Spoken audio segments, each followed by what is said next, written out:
शलोम, शलोम, शलोम। प्रभु यीशु मसीह नासरी के नाम में सुकोत, टैबरनेकल, झोपड़ियों का पर्व। इसे ये भी कह सकते हैं फसल का पर्व, इकट्ठा करने का पर्व, इसे कहते ही हैं। ये हम सुनते रहे हैं। आज हम जकरिया 14 में जो ये 7वां पर्व परमेश्वर का है, इसकी अहमियत जान लेंगे और समझ लेंगे तो वचन ने जो निश्चित किया अंतिम समय के लिए उसे देख पाएंगे। क्योंकि आज अगर हम देखें तो ये ट्राइबल निकल झोपड़ियों का पर्व हम में से कितने मना रहे हैं, इसको याद कर रहे हैं या इसमें शामिल हो रहे हैं ये 7 दिनों में। ये वचन की सच्चाई है। क्या हम ये मान रहे हैं कि ये यहूदियों का पर्व है, सिर्फ यहूदियों का? तो बिल्कुल ठीक मान रहे हैं। पर वचन की सच्चाई को मानना तो आत्मिक रीति से होना चाहिए ना। जबकि ये हम जानते हैं कि यहूदा का मतलब परमेश्वर की स्तुति प्रशंसा करने वाले लोग, अर्थात क्या वो हम नहीं हैं? बिल्कुल हैं। हम उसकी स्तुति प्रशंसा कर रहे हैं यीशु के द्वारा, यीशु के नाम में, यीशु के नाम से, उस लहू से। पर ये काम क्यों नहीं कर रहे हैं जिसमें सीधे सीधे अगर हम जकरिया 14 आखिरी अध्याय के आखिरी पदों को अगर हम जाने 17 से, तो बात स्पष्ट हो जाती है। हम बिल्कुल देखेंगे। पर इसके पहले जब मंदिर टूटे, 2 बार तोड़ा गया ना, जलाया गया और सब कुछ लूटा गया। नहम्याह के समय में जब पुनः निर्माण हुआ तो बहुत स्पष्ट कहता है। जब हम नहम्याह 8:13 से 18 देखेंगे तो फिर से निश्चय किया गया झोपड़ी के पर्व मनाने का, फसल के पर्व मनाने का। क्योंकि इसके पहले जंगल में 40 साल ये प्रैक्टिस में आया, झोपड़ियों का पर्व मनाना। आज भी झोपड़ी का पर्व जो मनाते हैं इजरायली, तो 7 दिन के लिए अपने घर बार को छोड़ के अलग एक झोपड़ी बनाते हैं उस एहसास के लिए, क्योंकि ये होना है। निर्गमन 23:16 बहुत स्पष्ट बताता है, जो मैं शब्द इस्तेमाल कर रहा हूँ, फसल का पर्व, इकट्ठा होने का पर्व। हम दूसरे पर्व जो संसार के हैं दिए हुए, उसको मनाने में संकोच नहीं करते, पर ये जिसमें परमेश्वर की इच्छा निहित है, जहाँ पहचाने जाना है, जकरिया 14, उसको हम अनदेखा क्यों कर रहे हैं? कौन इसको अनदेखा कर रहा है? ये तो उसे अब एक बार गंभीरता से इस विषय पर सोच लेना चाहिए। क्योंकि अगर इसे नहीं जानेंगे तो जो हम कहते हैं कि प्रभु का डेरा हमारे बीच में होगा, तो उस डेरे में हम होंगे क्या? लय व्यवस्था 23:33 से 44 बिल्कुल पढ़ लीजिए। और नए नियम में प्रभु यीशु ने क्या कहे, इसे भी जान लीजिए। सुनिए 37 से। पर्व के अंतिम दिन, जो मुख्य दिन है, यीशु खड़ा हुआ और पुकार कर कहा, यदि कोई प्यासा हो तो मेरे पास आए और पिए। और जो मुझ पर विश्वास करेगा, जैसा पवित्र शास्त्र में आया है, उसके हृदय में से जीवन के जल की नदियां बह निकलेंगी। उसने यह वचन पवित्र आत्मा के विषय में कहा, जिसे उस पर विश्वास करने वाले पाने पर थे, क्योंकि आत्मा अब तक न उतरा था, क्योंकि यीशु अब तक अपनी महिमा को न पहुंचा था। हमने पिछली बार महिमा किए देखे, 2 बार ये महिमा में उठाया गया। और पवित्र आत्मा का आना इसलिए हुआ कि हम उस महिमा में आ जाएं। वो कैसे जानेंगे, समझेंगे? वो बताएगा जकरिया 14। महिमा में होना, पवित्रता में होना है, उसके प्रकाश में होना है। परमेश्वर ने जो अंतिम पर्व रखा, उसकी अहमियत कैसी होनी चाहिए, जो उसका सार्वभौमिक महत्व है, जिसे सब राष्ट्रों को मनाना ही है। जैसे हम कहते हैं ना, हर घुटना टिकेगा, हर जबान अंगीकार करेगी। आज जब बहुत से वंचित हो गए हैं, झोपड़ी का पर्व मनाने से जानते ही नहीं। प्रभु यीशु मना रहे हैं इसको, और उसके बाद ही जीवन में पवित्र आत्मा का पाना, इन चीज़ों को पूरा करना, जो हम चाहते हैं कि हमारे जीवन से जल की नदियां बह निकलें, बिल्कुल, तो वो पवित्र आत्मा के द्वारा ही होगा, सोचने से नहीं। ये मैं चिता दे रहा हूँ, ध्यान दिला दे रहा हूँ कि अनदेखा ना करें इस पर्व को। अब मैं 14 पढ़ देता हूँ, मैं 17 से पढ़ देता हूँ 21 तक, पर आप पूरा पढ़ना तो आशीष का कारण बनेंगे, आशीष मिलेगी। और पृथ्वी के कुलों में से जो लोग यरूशलेम में राजा अर्थात सेनाओं के यहोवा को दंडवत करने के लिए न जाएंगे, उनके यहाँ वर्षा न होगी।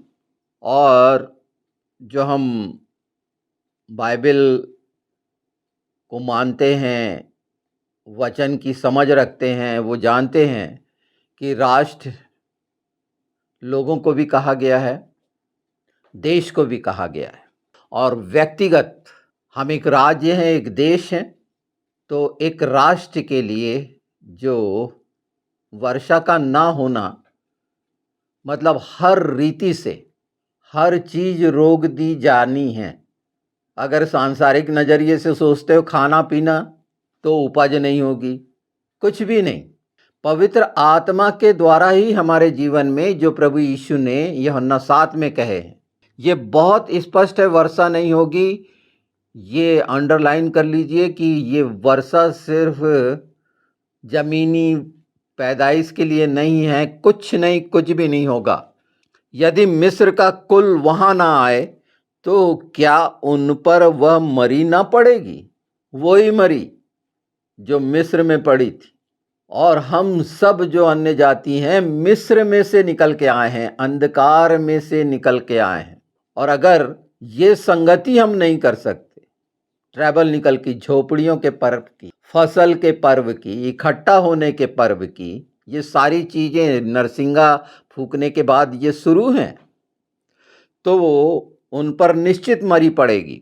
और यहाँ देख लीजिए कि कोई सिर्फ मिस्र, वो सिर्फ देश नहीं, मिस्र वो स्वभाव, जहाँ इजरायली वापस होना चाहते थे, उसी स्वभाव में हमने पिछले समय में जाना है कि ये महत्व देना तो आप पर निर्भर करता है कि कब इस बात का महत्व आपके, ये मैं रीति रिवाज के अनुसार मनाने की बात नहीं कर रहा हूँ, पर ये ठहरा दिया गया है, 7वां दिन विश्राम का है, 7 दिन उसके साथ उसकी पवित्रता में विश्राम में रहना, ये सीखना कि बोलना, और उसको हर समय उसका डेरा लगेगा, पर तैयार होने के लिए ना बताना कि तैयारी क्या है और तैयारी नहीं करने के परिणाम क्या होंगे।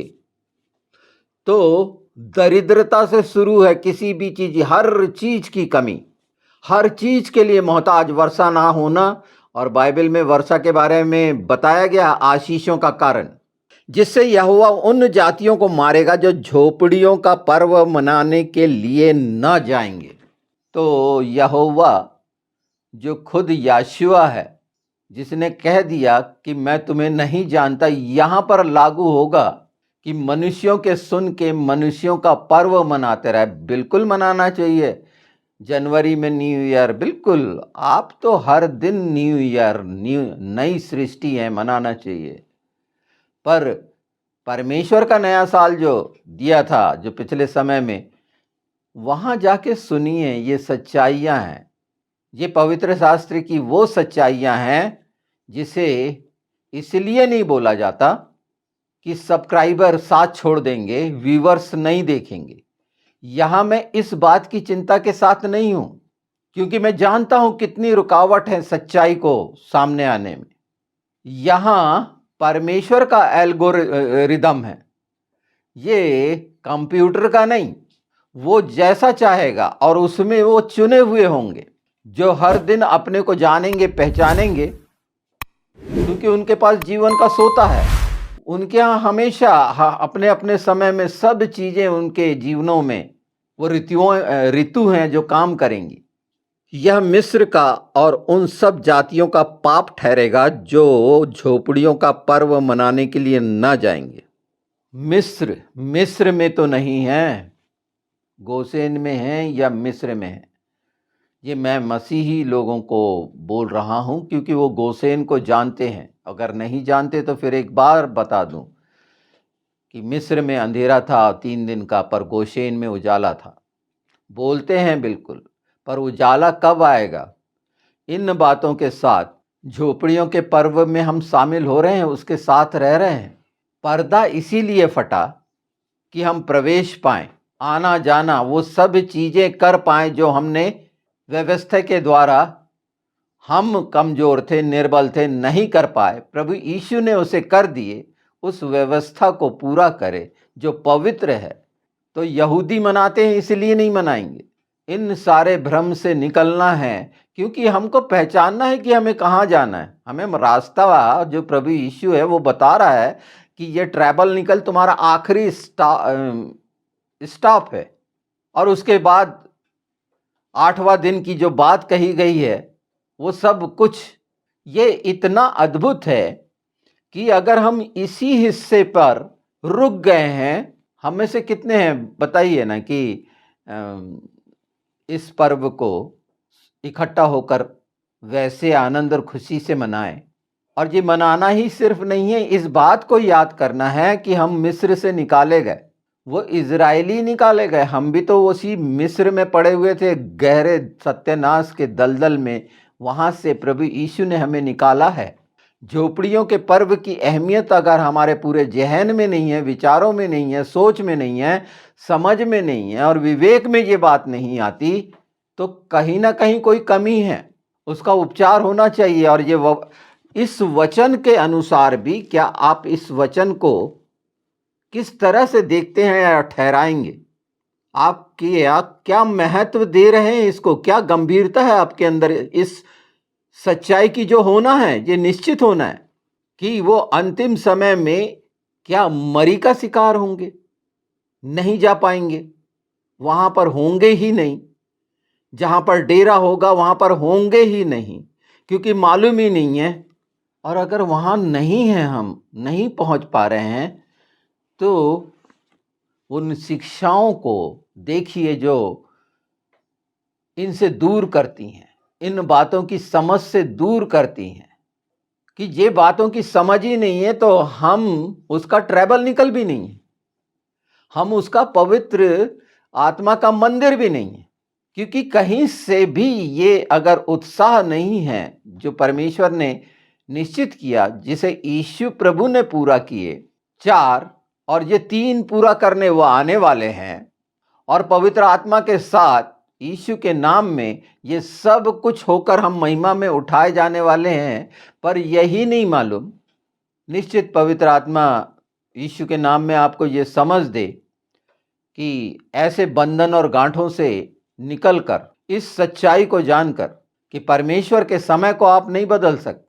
कि ये सोचें कि ट्रैवल निकल जो तीसरी से शुरू हुआ है, उस दिन घोड़ों की घंटियों पर भी यह लिखा होगा रहेगा, यहोवा के लिए पवित्र, और यहोवा के भवन की हंडियां उन कटोरों के तुल्य पवित्र ठहरेंगी जो वेदी के सामने रहते हैं। हमें साहस होता है ना, वेदी के सामने जाने का हिया होता है, बोलते हैं हर चीज पवित्र ठहरेगी। इवन दो घोड़े की वो घंटियां भी, हर चीज उस जगह पर उस समय पर पवित्र ठहरेगी जो वहां पर होगा, और वही होगा वहां पर और पवित्र ठहरेगा जो यीशु प्रभु ने कहे हैं उसको मानेगा, उसके अनुसार करेगा। हमने साथ में स्पष्ट पढ़ा प्रभु यीशु पर्व के दिन क्यों थे, ये हमेशा रहना चाहिए। और ये जो क्रिश्चियन है, मसीह हैं, जो नया साल मनाते हैं, ईस्टर का नाम लेते हैं, वो जो पेगन हैं और उस नाम से पुनरुत्थान दिवस मनाते हैं, उन चीजों को अलग रख देते हैं। ये रीति रिवाज की बात नहीं कर रहा। अगर रीति रिवाजों में ही हैं तो पेंटिकोस्ट क्यों मनाते हो, पवित्र आत्मा का चौथा दिन? तो ये 3 दिनों को क्यों भूल जाते हो? और उस रीति में क्या क्या हुआ क्यों नहीं पहचानते। हम सब इकट्ठे होने हैं, इन बातों को पढ़ना है कि उस समय घोड़ों की जो घंटियां लगी रहेंगी गले में, वो तक पवित्र होंगी। वरन यरूशलेम में और यहूदा देश में सब हंडिया सेनाओं के यहोवा के लिए पवित्र ठहरेंगी, और सब मेन बलि करने वाले आ आकर उन हंडियों में मांस पकाया करेंगे। तब यहोवा सेनाओं के यहोवा के भवन में फिर कोई व्यापारी ना पाया जाएगा। खत्म हो जाएगा। अभी सब व्यापार चल रहा है, सारा व्यापार अपने अपने रीति रिवाजों के अनुसार व्यापार कर रहे हैं। और व्यापारियों को मदद किसकी मिल रही है? जो व्यापारी से कुछ खरीदना चाहते हैं, और खरीदने वाले ये नहीं जानते कि वो बेमोल खरीदे गए हैं, यीशु के द्वारा खरीदार बन रहे हैं वहां पर विशेष स्थान पाने के लिए, और मंदिर को गंदा सिर्फ व्यापारी कर रहे हैं। ये लेन देन करने वाले दोनों कर रहे हैं, दोनों से मतलब सब कर रहे हैं अपनी अपनी सुविधाओं के अनुसार। अगर हम इस बात का इनकार करते हैं तो आप इसको, ये वो कील है जो ठोकी जा रही है, अपने जीवन में ये कील ले लें कि कनेक्ट हो जाएं और पवित्र आत्मा से मदद मांगें। पूछे अपने अपने अगुए से कि क्या है। अगर मेरी भाषा से तकलीफ होती है तो अपने अगुए से पूछें कि ये ट्रैबल निकल क्या है, पूरा झोपड़ियों का पर्व है क्या है, क्यों नहीं मनाते। पवित्र शास्त्र में व्यर्थ में लिखा है ये बातें, यीशु ने व्यर्थ में बोल दी। यूहन्ना 7 में, कब होंगे जीवन के सोते, वो उसके ट्रैबल निकल होंगे, उसके डेरे में होंगे। और जब हम डेरे में होंगे, उसके साथ होंगे, तो वचन के अनुसार आज्ञाकारी होकर काम करेंगे। अलग अलग क्यों करते हैं अपने सुविधा के अनुसार कि नहीं हम तो उसके डेरे में।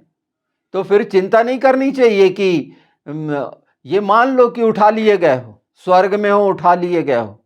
इन बातों को जब तक पूरी तरह सुनना, पहचानना, जानना और खुद उस पर करना यीशु के साथ, पवित्र आत्मा के साथ, कि जिसका भी सुनते हो उसको परखो। बिल्कुल उस स्थिति पे जाकर आदि की शिक्षाओं को भूलो। ये सारा कुछ जो बताया गया, प्रभु यीशु का बलिदान हमारे पूरे छुटकारे के लिए है कि हम हमेशा उसके डेरे में वास करें।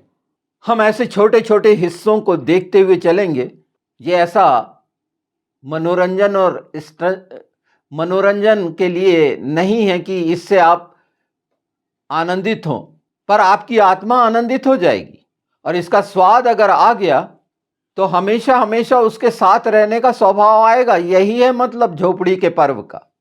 अभी से, इसी समय से, क्योंकि हमने यीशु पर विश्वास किया है और वो जो हमारे साथ हमेशा है, वो यही तो बता रहा है। पर और इसीलिए ये 7 दिन का जो रखा गया है, इसमें हम मिलाप के तंबू को जाने, बाहरी आंगन को जाने, जिसमें हमने पर्दा फटने को पहला देख लिया है, और उस आखिरी हिस्से को भी जान लिया है।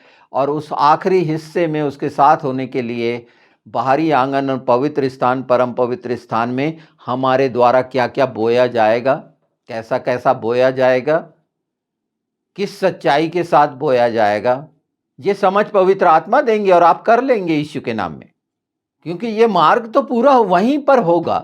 पर्दा इसीलिए फटा है ना कि अंदर प्रवेश करके धन्यवाद के साथ उसकी स्तुति महिमा करते हुए, शानदार वचन की रोटी खाते पीते, आत्माओं के साथ आनंद मनाते हुए पवित्र स्थान, परम पवित्र स्थान में प्रवेश पाएं। और यही हमें बार बार सचेत करता है कि जो उस लहू ने हमें अनंत जीवन के लिए, जिन बातों के लिए कि हम आज्ञाकारी रहें वचन के, यही तो संदेश है, यही तो सुसमाचार है। हम सब आराधना कर रहे हैं, बिल्कुल हर एक की इच्छा होती है। परमेश्वर सुनता है, यीशु सुनता है, पवित्र आत्मा सुनता है हमारी, वो चाहे कैसी भी हो। पर हमारी इच्छा रहती है कि हम एक अच्छे आराधना करने वाले बने। और यीशु के नाम में ये सब हो रहा है। पवित्र आत्मा इस बात पर ध्यान दिला रहे हैं कि इन चीज़ों से वंचित मत होइए, इन चीज़ों को बहुत गहराई से आकलन करिए और इसके लिए किसी की मदद ज़रूरत ही नहीं है। पवित्र आत्मा आपके साथ है और वचन की ये सच्चाई कोई बदल नहीं सकता। जितना बदलना था समयों को, वो देखा समझा जाना जा रहा है। सब देख रहे हैं ना, हम सब देख रहे हैं। उसके लिए बहुत सारी चीज़ें ऐसी सामने आई हैं जिसमें हमें संकोच नहीं होना चाहिए। अभी बड़ा दिन आ रहा है तो ये निश्चित भी नहीं कर सकता एक क्रिश्चियन की वो 25 दिसंबर को यीशु मसीह पैदा हुआ था, तो ये बात कह के मैं विरोधी बन रहा हूं क्या? उसके लिए बहुत सारे सफाई देने के लिए हैं कि और अलग अलग लोगों का कैलकुलेशन है। हमारा विश्वास जो है कि जिस दिन हमारे जीवन में प्रभु यीशु ने जन्म लिया उस दिन पैदा हुआ। अब फिजिकली तरीके से उसको देखें तो जिसकी कोई तारीख नहीं है, और जहां तारीखें हैं उन तारीखों का इनकार करते हैं। 1 जनवरी कहीं नया साल नहीं है, उसको मनाने के लिए बिल्कुल खुश होकर मनाएंगे, नामों को बदलेंगे, पुनरुत्थान दिवस को, फसह के पर्व को ईस्टर में बदल देंगे। ये सब ये मंदिर से जुड़ी हुई बातें हैं और इसे जानना समझना इसलिए जरूरी है कि हम साफ साफ देख और समझ सकें कि हम लोगों की मान रहे हैं कि यीशु की मान रहे हैं। और इसीलिए पवित्र आत्मा ने रखे कि जब ये सुनेंगे तो निश्चित आपके अंदर प्रश्न पैदा होंगे और उसके जवाब पवित्र आत्मा के द्वारा पवित्र शास्त्र की सच्चाई से आप जान पाएंगे। और वो जितनी कठोरता है वाद विवाद करने की, उस बंधन से मुक्त होंगे यीशु के नाम में। हम आगे और देखेंगे अभी जितना पवित्र आत्मा, इसके पहले भी बताया गया है पर देखेंगे, हम बार बार करेंगे इसको, क्योंकि जब तक ना वो आए ये लिखा हुआ है, हमें वो करते रहना है। हम बाट जोने वाले हैं और ये सब बातें मन फिराने के लिए हैं, जहां बहकाए गए हैं कि इन चीज सच्चाइयों को जाने, पहचाने और अपने परिवार में, अपनी कलीसिया में, अपने चर्च में इस सच्चाई के प्रकाश के साथ वाकई एक सोता बन के रहें। आप स्वयं एक याजक हैं, सोता हैं, वचन आपके मुंह में है और वो हर एक की प्यास और भूख मिटा सकता है। उसमें सामर्थ है, क्योंकि हम दावा करते हैं कि यीशु हमारे साथ है, पवित्र आत्मा हमारे साथ है। पर खुद की अगर भूख प्यास नहीं खत्म हुई है तो दूसरों की क्या भूख प्यास मिटाएंगे? तो आप ध्यान रखिए, इन बातों को अन्यथा ना लें। ये सच्चाइयाँ पवित्र आत्मा की हैं। एक बार ध्यान दें, इसको पढ़ लें, इसके लिए थोड़ा सा समय निकालें और देखिए बहुत सा परिवर्तन यीशु के नाम में, उस अभिषेक के कारण आप अपने परिवार में पाएंगे, अपने जीवन में पाएंगे। इसे बिल्कुल नहीं भूलना। और इतना काफ़ी है यीशु के नाम में। हम और आगे बढ़ेंगे और उसके लिए प्रभु यीशु के चरणों में इन बातों को रखना आप, और अपने अपने तरीके से समझना जो आपको ज़्यादा सरल लगता है। हो सकता है मेरी भाषा कठिन लगती हो। प्रभु आपको बुद्धि और प्रवीणता दे इन अंतिम समय में कि आप पहचाने जाएं सच में कि आप मसीह हैं, सिर्फ कहलाने वाले नहीं। आपके जीवन से प्रकट हो प्रभु यीशु मसीह नासरी। इससे बड़ी बात और क्या होगी? और यीशु के नाम में पवित्र आत्मा आपके साथ हैं। आप प्रकट होने की इच्छा तो रखें कि मेरे द्वारा प्रभु यीशु के वचन का प्रकटीकरण हो। अपनी पहचान से ज़्यादा अच्छा है कि जब बोलते हो कि वो बड़े मैं घटूं, घटना क्या, हम है ही नहीं, उसको बढ़ाएंगे उसके द्वारा सच्चाई से। तो सच्चाई जानेंगे तब बढ़ाएंगे। और निश्चित पिता पुत्र पवित्र आत्मा के द्वारा जो हमने पाया है कि परमेश्वर के पुत्र की महिमा करें, इन शब्दों के गहरे भेदों को जानिए, पर झोपड़ियों के पर्व की तैयारी करिए।